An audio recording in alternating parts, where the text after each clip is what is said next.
A former national championship head football coach in the ACC has offered an ominous warning about the league's future.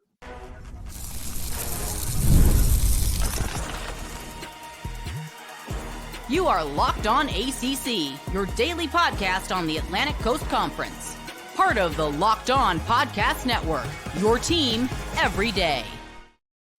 Shout out to the everydayers for making Locked On ACC your first listen and your first watch on this Monday. We are available free wherever you get your podcasts. We're free on YouTube. We are part of the Locked On Podcast Network, your team every day. I am Alex Donno from Locked On Canes. He is Kenton Gibbs from Locked On Wolfpack. Today's episode is brought to you by LinkedIn. These days, every new potential hire can feel like a high-stakes wager for your small business.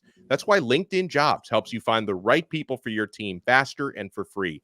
Post your job for free at linkedin.com/lockedoncollege. Terms and conditions apply. On this episode, we will talk about the imminent House versus NCAA antitrust settlement, which a lot of the smaller leagues, even smaller than the ACC, are not very happy about the taxation that they are incurring from this. We will talk about the factors that have led to the ACC being in jeopardy, and someone who does say the conference is in jeopardy, Kenton. I want to start with this. Former Texas A&M, but also former Florida State head coach Jimbo Fisher won a national championship with the Seminoles back in 2013.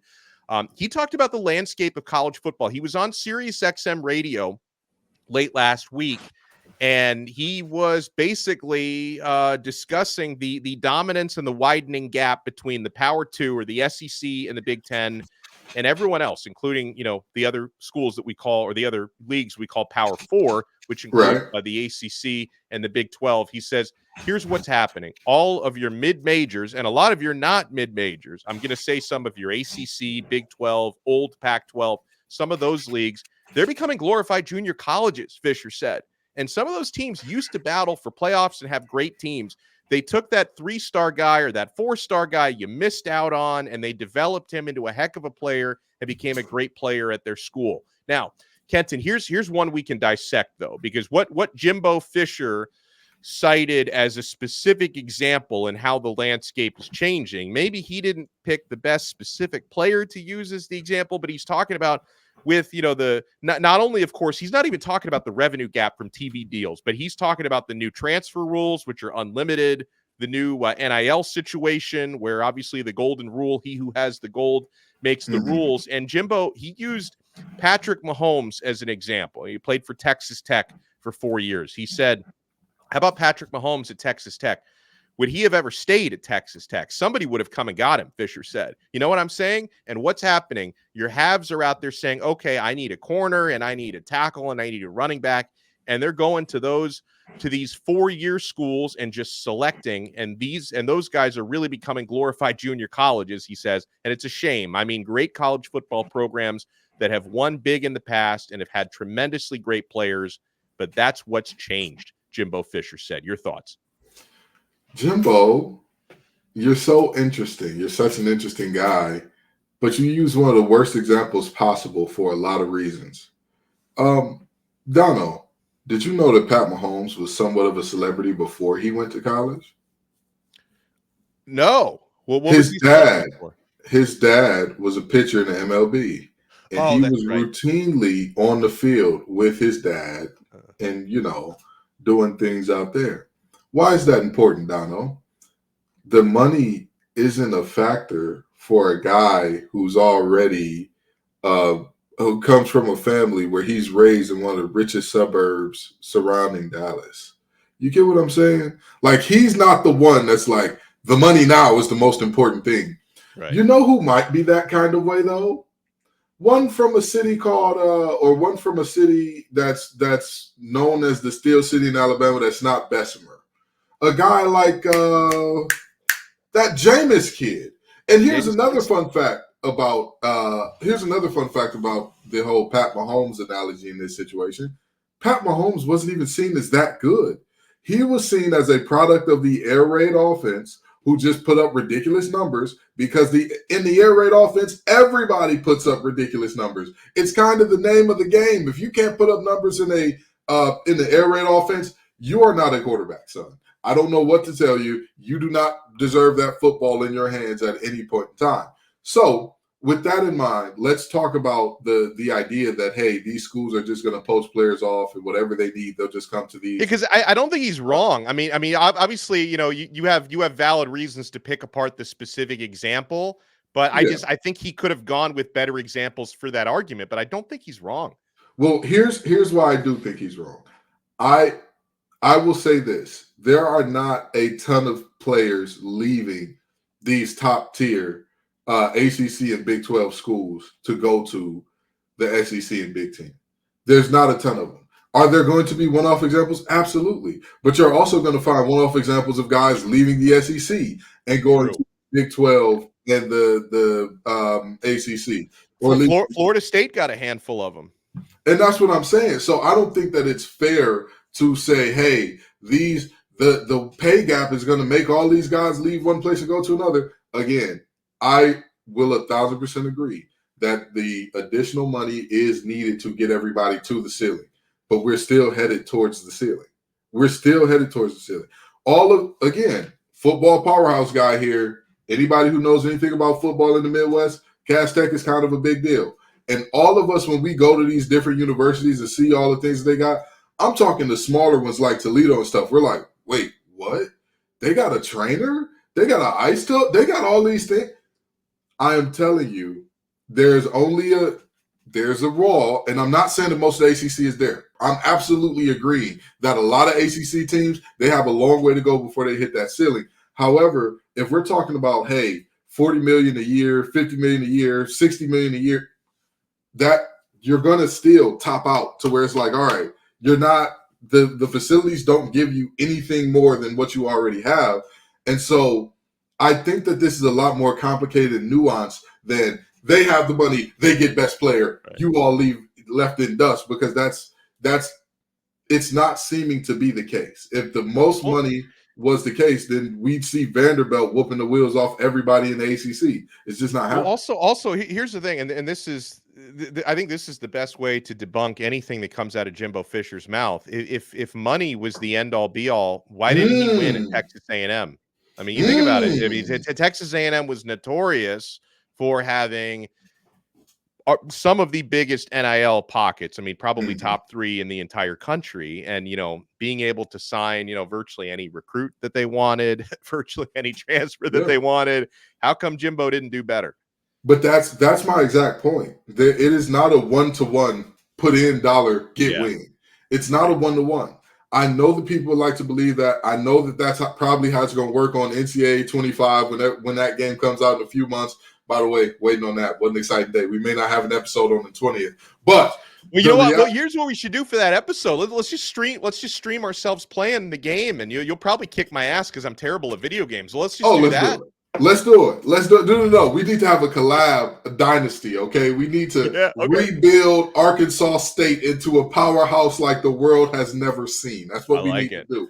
But in all seriousnness, the reality is, again, the money matters. I'm not saying that the money is irrelevant. I'm not saying, hey, all the money in the world is, the difference between $1 billion and zero is nothing in terms of college sports. But what I'm saying is, once you get to the Power 4 level, it all kind of, and even if you're saying the Power 2 are going to make a chasm between these schools, okay, sure. But last time I checked, who won the Pac-12 last year? It was Washington, correct? Washington. Does Washington have the same type of money and facilities as Oregon? No. And yet they beat them not once, but twice. Great point. New Mexico State went over and beat Auburn. Auburn, for Christ's sake. What are we like? It's not a dollar in, win out type of deal. I know that we would like to believe it works that way. And I understand with the conference realignment and the way that things are shifting behind the money, we like to pretend that that's the case. It's not, unfortunately.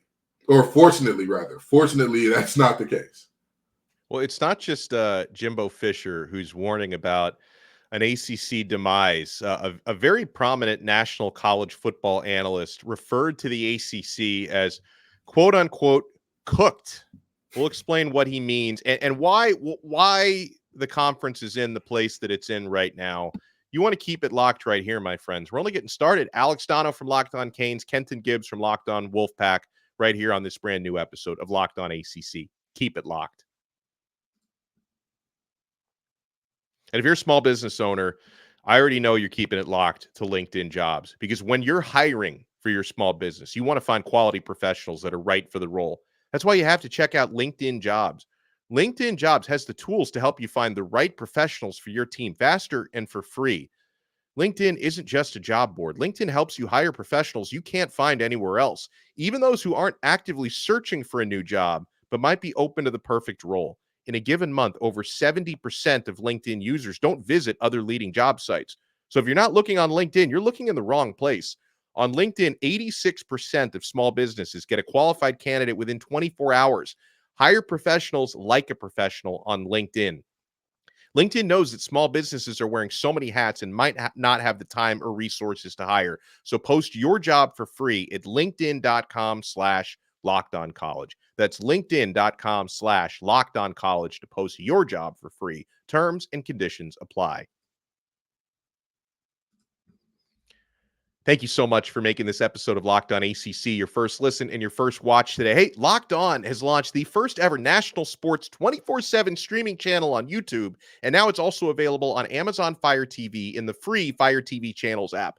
Locked On Sports Today is here for you 24/7, covering the top sports stories of the day with the local experts of Locked On, plus our national shows covering every league. Find Locked On Sports Today now, available on the free Fire TV Channels app. We are available free, by the way, on that app. We are Locked On ACC. Alex Donno and Kenton Gibbs. Now, Kenton, somebody that I really respect in the national college football media, Josh Pate of CBS Sports and 24/7 Sports, just seems like a really even-keeled guy. No biases that I can identify. Very informed. Calls it like he sees it. He referred to the ACC. He said the ACC is cooked. It just feels cooked, he said. It feels like the stove is on. It feels like everything's in the pan, and you got to slide it in at this point. It's not a good feeling for those of us who really just wish we could leave well enough alone. There's a really good Tracy Lawrence song, he says, "When Daddy Was a Strong Man." Never got released on the radio, but that's one of the lines in there. I wish change would just leave well enough alone, he said. If you've not paid attention to this stuff, and all you do and at all, and you think to yourself, I don't really care, just tell me when they kick the ball off. I respect you, he says. But, he talks about the lawsuits and everything, just say, coming out of those spring meetings, that the ACC just feels cooked. And I think he's speaking for the college football fan base at large, Kenton, because that seems to be, we talked about this last Friday, how the public perception of this league has never been lower. So I'll ask you, does the ACC, do they only have themselves to blame, or was this just kind of a natural evolution of falling behind the Big Ten and SEC? Yes, the ACC only has themselves to blame for Swofford. The Swofford thing was what led us here. Yeah. Without that domino falling in the way that it did, we are not here. For those of you who don't know, for those of you who are new, hey, Cal, Stanford, SMU, and friends, welcome in. Let's give you a brief little history of this thing, right? So Commissioner John Swofford, not going to say what university he graduated from, but just know their logo is a dirty foot. So he was the AD at UNC, and then he went on to become the commissioner of the ACC. Now, when he was the commissioner at ACC, his son had a very, very high-ranking position over at Raycom. Now, Raycom was not available, or it was not as good of a network as many other networks that they could have went and gotten for the ACC and for the ACC schools. Yeah, it was like tier 3 media rights, I think is what those were referred to.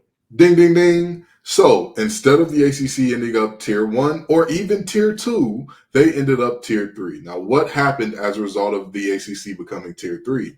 Because there are just less possible viewers, period. Because again, Raycom was not ubiquitously available like a CBS, like an ABC, like an ESPN even, which is behind a paywall and all that. It wasn't as available as those things. So what happens as a result of that? The numbers plummet. They are not good. You do not see an increase in numbers. Who, by the way, his son also graduated from the same club of dirty footers, shall we say.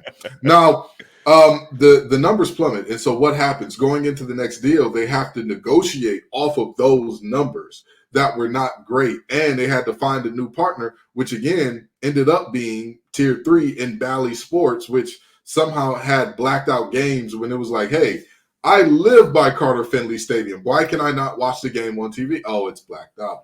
So with that in mind, what ultimately ends up happening is the ACC is put behind this terrible 8-ball where they have to take whatever deal they can get, because we all know that advertisers and companies are not giving you money based off what you could do.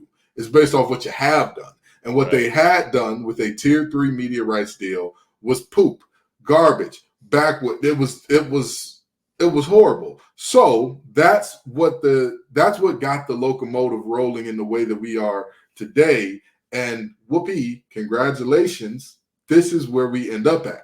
Now, are we cooked? I think this is the same type of doom and gloomerism that surrounded the Big 12 when Texas and Oklahoma left. And I don't think that we're, it's over, it's done for, it's all over but the shouting. But this is not a good way to be. It's legitimately not. Like Jimbo said, although I disagree with the example he used, and although I don't think that there's a one-to-one money situation, what I do believe is if you're looking at the bottom schools, then catching up to your conference's top schools, that is tough. That's tough to get over, even if those schools still will have a problem getting the best players from different states and whatnot, because, again, they're just not known as good football schools. It's tough, but I think this is a little bit of that 2012 syndrome, the world is ending and I know about it before everybody else type thing.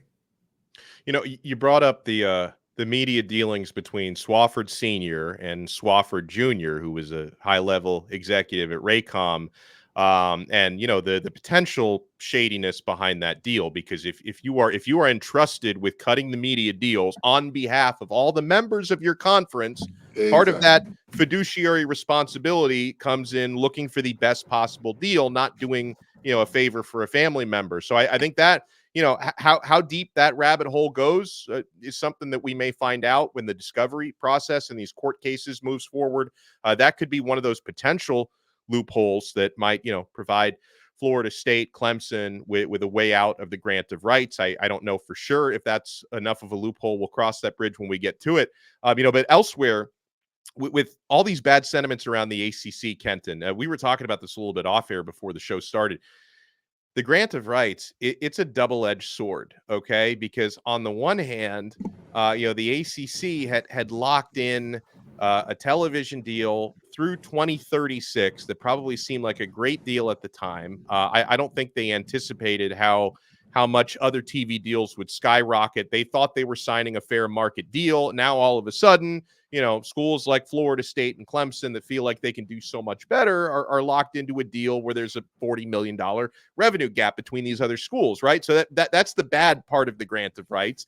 I guess, good is a relative term here. This is good for the ACC. The good part of it for the conference is that grant of rights is probably the only thing that, at least for now, is holding the conference together, right? Because schools would have probably found a way out earlier if not for that grant of rights.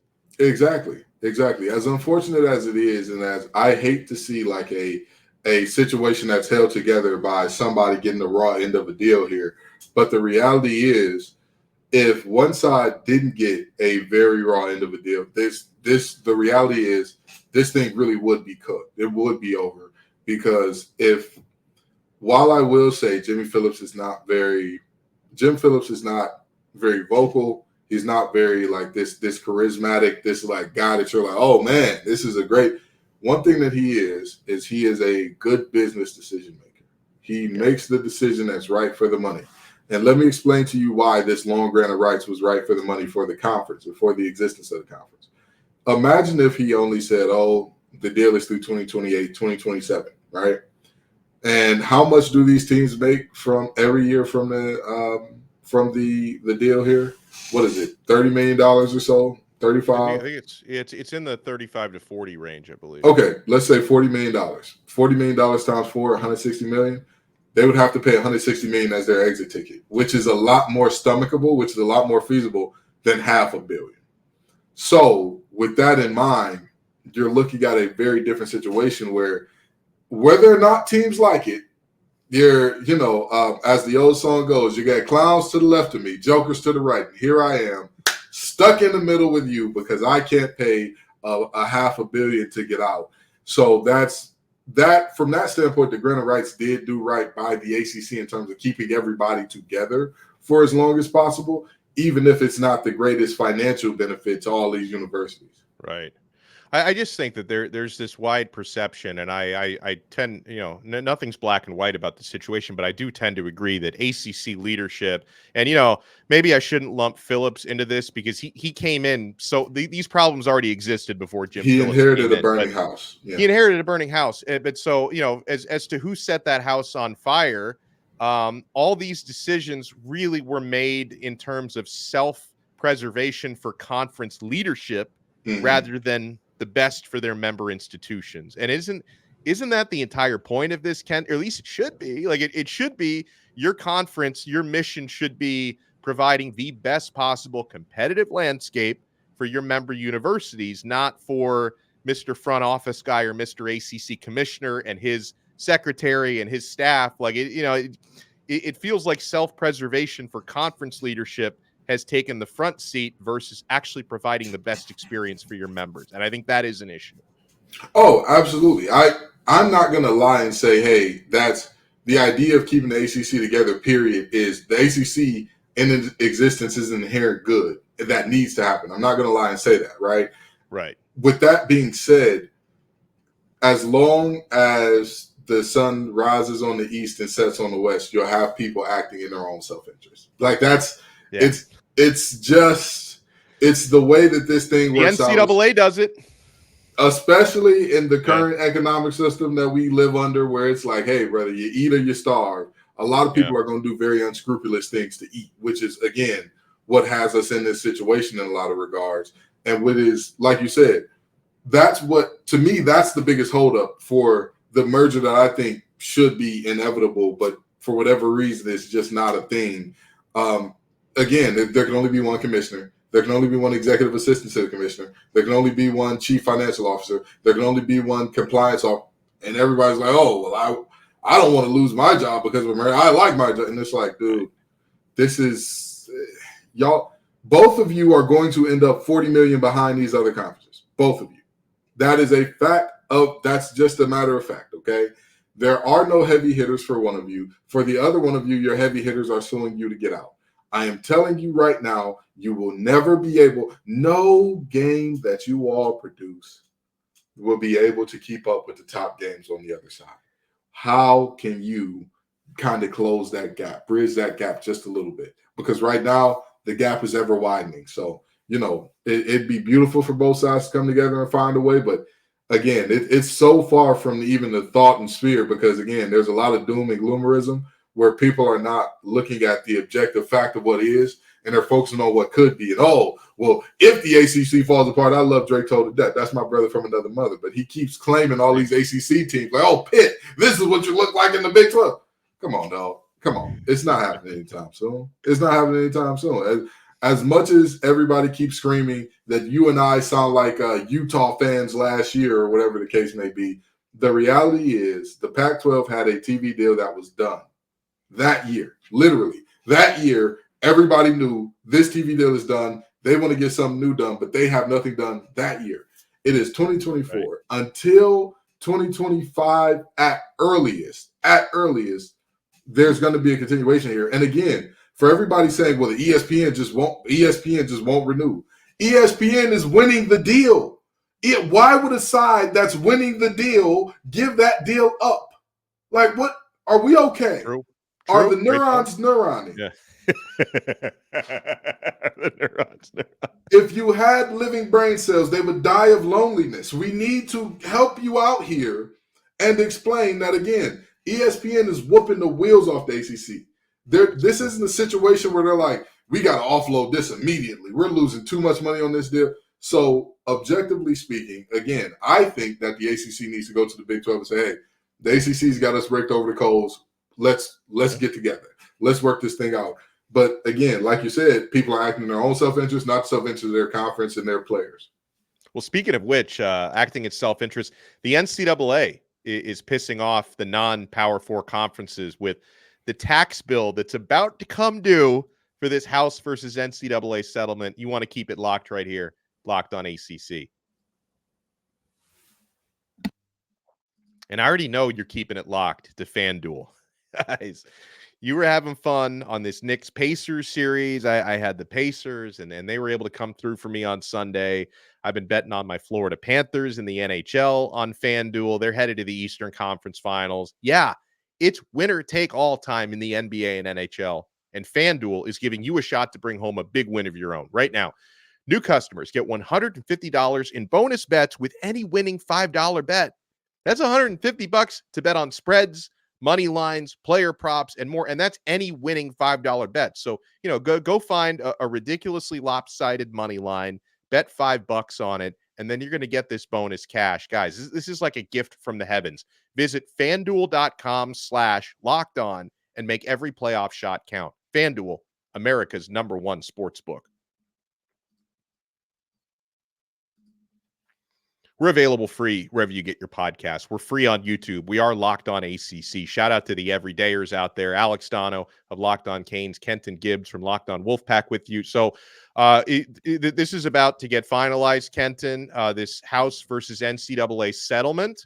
So the NCAA's national, this is per ESPN, the NCAA's national office would foot the bill for a $2.7 billion payout for past damages over the course of the next 10 years. Now, you could say, oh, how gracious of the NCAA to foot that bill. Well, here's how they're getting most of that money, Kenton. The NCAA could split up an expected $1.6 billion that would come from reductions in NCAA distribution, sources told ESPN. The remaining $1.1 billion is expected to come from NCAA reserves. So they're only out of their war chest, they're only really paying one. That's a lot of money, I know, but they're only paying 1.1 out of 2.7 billion from that.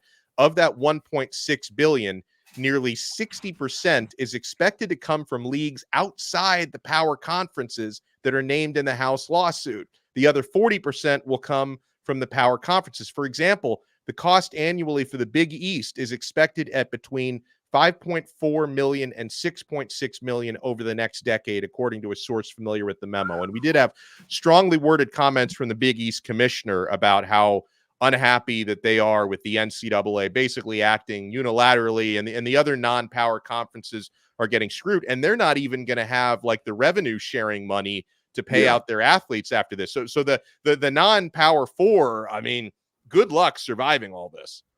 My God. I thought that this was going to be a net gain for everybody except the power 4. The power 4 were going to be the only ones to see the net gain out of this, but it's even worse than I thought. Oh, boy. Yeah.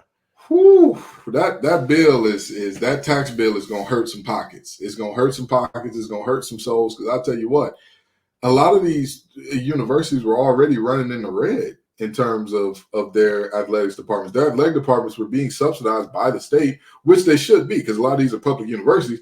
But still, this is, oh, man, how do you even make up this chasm?